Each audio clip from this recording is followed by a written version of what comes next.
இப்போதைக்கு திமுக 75 இடங்களிலும் தாவேகா 102 இடங்களிலும் முன்னிலை வகிக்கிறது. 57 இடங்களில் அதிமுக முன்னிலை வகிக்கிறது. முக்கிய தலைகள் பல உருண்டிருக்கின்றன. இந்த தேர்தலில் அடுத்தடுத்து ஏற்பட்ட திருப்பத்தில் முதலமைச்சரும் திமுக தலைவருமான மு.க. ஸ்டாலின் இந்த குளத்தூர் தொகுதியில் தோல்வி அடைந்திருக்கிறார். அதிமுக பொதுச் செயலாளரும் எதிர்க்கட்சி தலைவராகவும் இருந்த இபிஎஸ் இப்போது எடப்பாடி தொகுதியில் முன்னிலை வைத்திருக்கிறார். காரைக்குடி தொகுதியில் சீமான், நாம் தமிழர் கட்சியின் தலைவர் சீமான் தோல்வி அடைந்திருக்கிறார். இது போல பல தலைவர்கள். இப்போது வந்துள்ள முக்கிய செய்தியின்படி எடப்பாடி தொகுதியில் அதிமுக பொதுச் செயலாளர் எடப்பாடி பழனிசாமி வெற்றி பெற்றதாக அறிவிக்கப்பட்டிருக்கிறது. 69,000 வாக்குகள் வித்தியாசத்தில் அவர் வெற்றி பெற்றிருக்கிறார். இதுபோல ராயபுரம் தொகுதியில் முன்னாள் அமைச்சர் ஜெயக்குமார் டெபாசிட் இழந்திருப்பதாக தகவல் வந்திருக்கிறது. கொளத்தூரில் திமுக தலைவர் மு.க. ஸ்டாலின் தோல்வி அடைந்திருப்பதாக அறிவிக்கப்பட்டிருக்கிறது. சுமார் 8,000 வாக்குகள் வித்தியாசத்தில் அங்கு வி.எஸ். பாபு, அவர் முன்னாள் திமுகவில் இருந்து அதன் பின்னர் அதிமுகவில் இணைந்து அதற்கு பின்னர் இப்போது தாவேகாவில் இணைந்து அவர் அந்த கொளத்தூர் தொகுதியில் தேர்தலில் களம் கண்ட வி.எஸ். பாபு திமுக தலைவர் மு.க. ஸ்டாலினை 8,000 வாக்குகள் வித்தியாசத்தில் அதிர்ச்சி தோல்வியடைய செய்திருக்கிறார். யாருமே எதிர்பார்க்காத ஒரு முடிவு. சென்னை கொளத்தூர் தொகுதி தேர்தல் முடிவு. திமுக தலைவரும் முதலமைச்சருமாகவும் இருந்த மு.க. ஸ்டாலின் இந்த தேர்தலில் கொளத்தூர் தொகுதியில் தோல்வி அடைந்திருக்கிறார். அவரது தோல்வியானது அதிர்ச்சிக்குரியதாகவும் எதிர்பாராத தேர்தல் முடிவாகவும் இந்த தேர்தலில் இருந்திருக்கிறது. தமிழக வெற்றி கழகம் 100 இடங்களை தாண்டி இன்னும் அறுதி பெரும்பான்மை பெறாத சூழ்நிலையில் தான் இருக்கிறது. 102 இடங்கள், கூடுதலாக 16 இடங்கள் தேவைப்படக்கூடிய நிலையில் பல இடங்களில் 100 வாக்குகள், 200 வாக்குகள், 1000 வாக்குகளிலே முடிவுகள் மாறிக்கொண்டே இருக்கின்றன. காலையிலிருந்து அடுத்தடுத்த அதிர்ச்சி திருப்பங்களோடு வந்துள்ள இந்த தேர்தல் முடிவுகளில் திமுக தலைவர் மு.க. ஸ்டாலின் தோல்வி அடைந்திருக்கிறார்.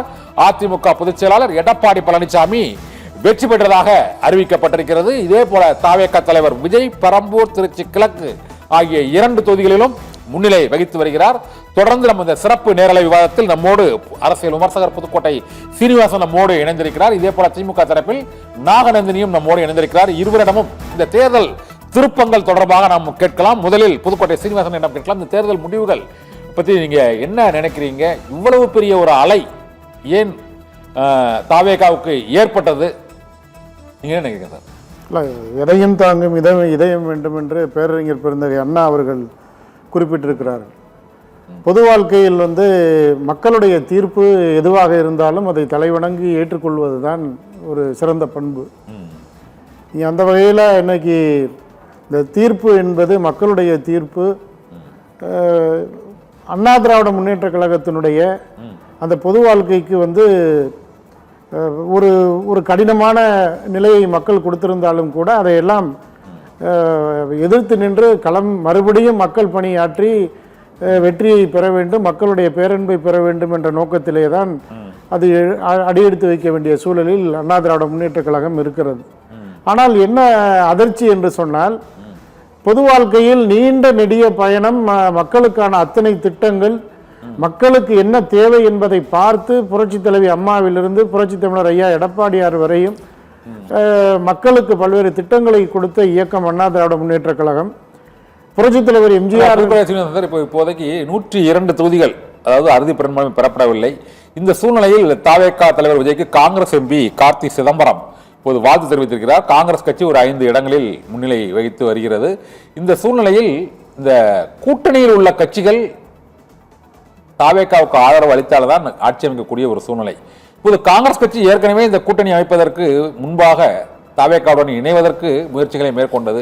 இன்றைய சூழலில் காங்கிரஸ் கட்சி அணிமாறுவதற்கான வாய்ப்பு இப்போதைய நிலவரத்தில் அது இருக்குமா? அதுக்கான வாய்ப்பு இருக்குதா சார்?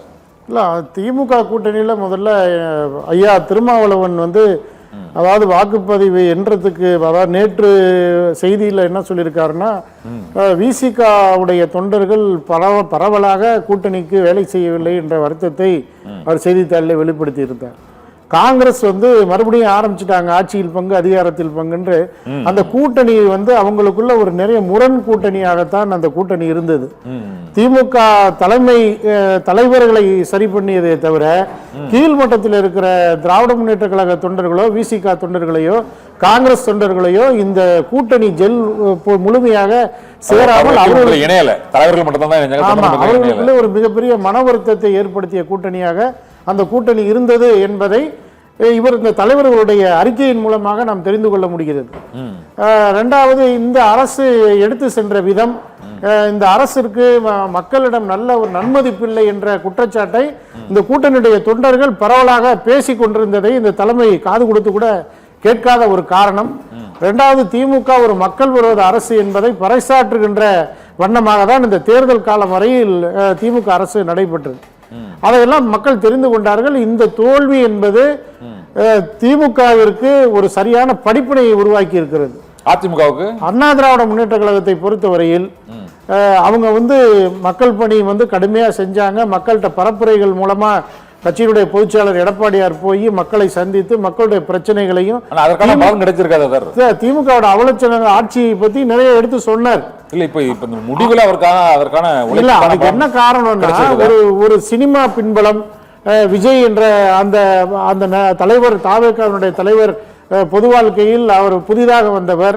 மக்களிடத்தில் போய் இந்த பிரச்சாரங்கள் மூலமாகவும் இவருக்கு இருந்த அந்த சினிமா பின்பலம் மூலமாகவும் மக்களிடம் எளிதாக செல்வதற்கு வாய்ப்பு இருந்தது. ரெண்டாவது, ஒரு புதுமுகத்தை அவர்கள் விரும்பிய சூழல் தான் இன்றைக்கு வாக்காளர்களுடைய கூட்டணியிலிருந்து வெளியேற நினைக்கிறீங்களா சார்? காங்கிரஸ் கட்சி கூட்டணியிலிருந்து வெளியேற நினைக்கிறீங்களா? இப்போ வாய்ப்பு அந்த கூட்டணி சிதறதுக்கான வாய்ப்பு இருக்கு. திமுகவோடு இப்ப சொல்றாங்களே, அவங்க காங்கிரஸுடைய பொறுப்பாளர்கள்லாம் இன்னைக்கு செய்தி வெளியிட்டு இருக்கிறாங்க. என்னன்னா, தாவேகாவோட கூட்டணி வச்சிருந்தா நம்ம ஒரு பெரிய இடத்துக்கு போயிருக்கலாம், ஆட்சி பீடத்துக்கு நோக்கி நகர்ந்திருக்கலாம். திமுகவோட கூட்டணி வைக்கிறன்ற ஒரு அழுத்தம் கொடுத்ததுடைய விளைவு இன்றைக்கு நாங்களும் நடுத்தருவில் அடிக்கிறோங்கிற மாதிரி இன்றைக்கு அறிக்கையில அவங்க வெளிப்படுத்தி இருக்கிறாங்க. அப்ப திமுகவோட கூட்டணி வைத்ததே அவர்கள் விரும்பாத ஒரு சூழ்நிலை தான் இன்னைக்கு எல்லாத்துலயும் தெரியுது.